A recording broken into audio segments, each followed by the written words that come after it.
We spend a huge chunk of our lives at work. But for a lot of people, the best part of the day is clocking out.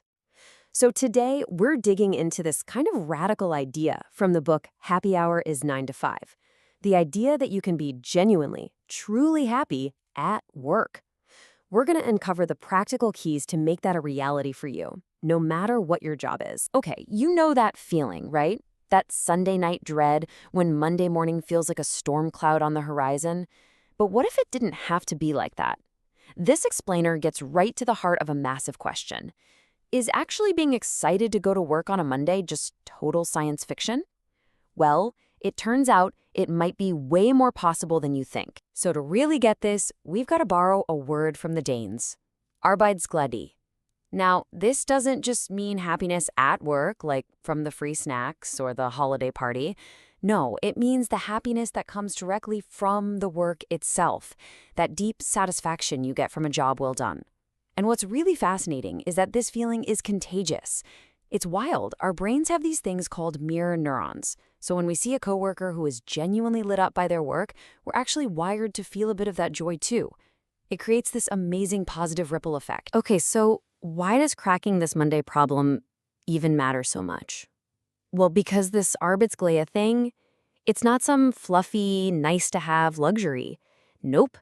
The book argues that it's absolutely essential for success. Not just for you personally, but for the entire company's bottom line. And the payoff? It's huge. When folks are genuinely happy in their jobs, you get this incredible chain reaction. Their motivation shoots up, which leads to more creativity and just more energy in general. That even boosts their personal health. And for the business, well, that translates directly into way more productivity, much higher quality work, and a ton more innovation. It really is a clear win-win. So if we know this is what we want, how do we get it? Well, first things first, we've got to do some myth busting. We need to take a hard look at the things we usually chase, thinking they'll make us happy at work, and see them for what they are. Temporary fixes that just don't last. All right, let's tackle the big one first. Money. I mean, who doesn't love a raise, right? It's this instant shot of happiness. But here's the thing the research shows us, again and again. That feeling is a flash in the pan. It wears off, sometimes super fast, and it's just not a solid foundation for real day-in, day-out happiness. It's a short-term fix, not a long-term solution. Okay, so if it's not the paycheck, what about a better title? The promotion, the corner office. Well, here's a surprising twist. Chasing those external things can actually poison the well. It can weaken your internal motivation, that pure, genuine drive you have to do the work just because you find it interesting and enjoyable. Now, this last myth, this one's a real head-scratcher. Because we all think we want total job security, right? But what if having too much security was actually a bad thing? The book makes this wild claim that absolute security, that feeling that you could never possibly be let go, it's actually a trap.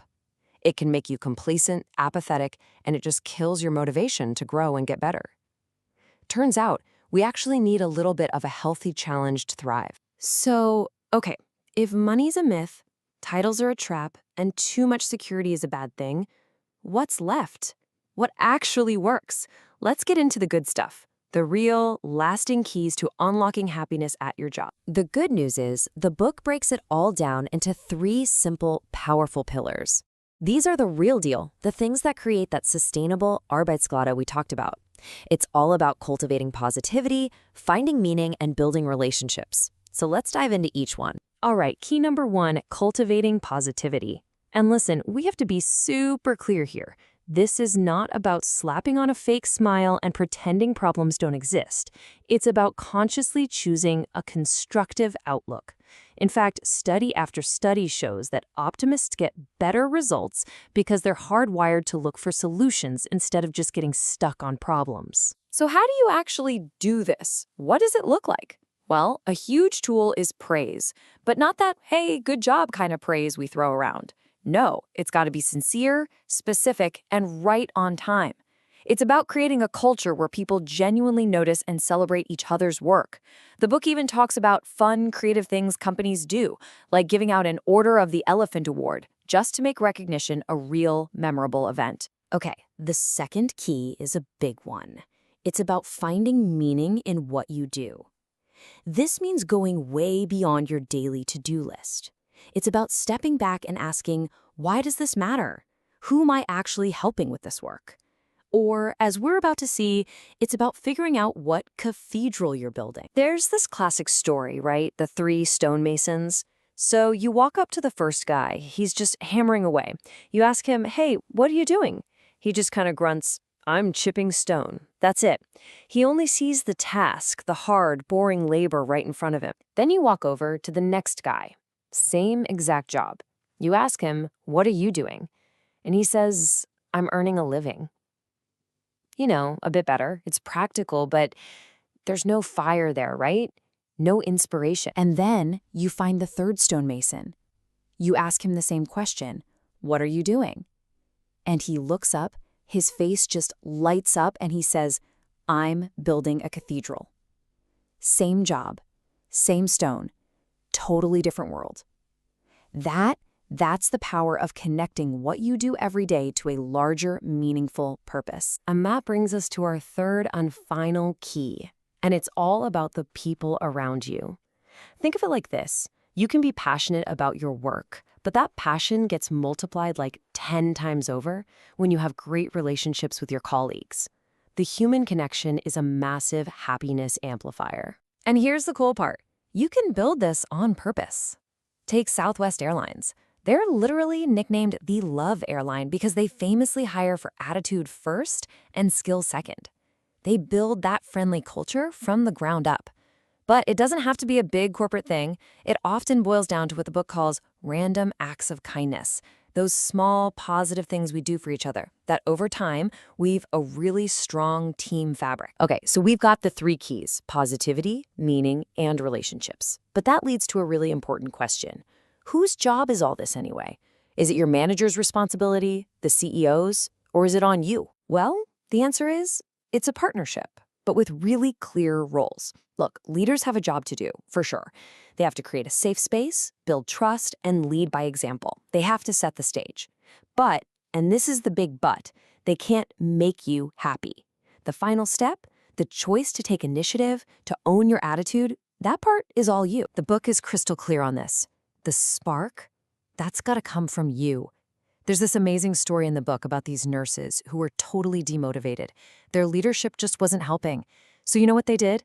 They took matters into their own hands. They started their own initiatives to transform their unit, and they totally changed their own work lives. They didn't wait for anyone's permission to be happy. All right, so we've talked about what real happiness at work is. We've busted the myths. We've laid out the 3 T's. So now what? Where do you even begin?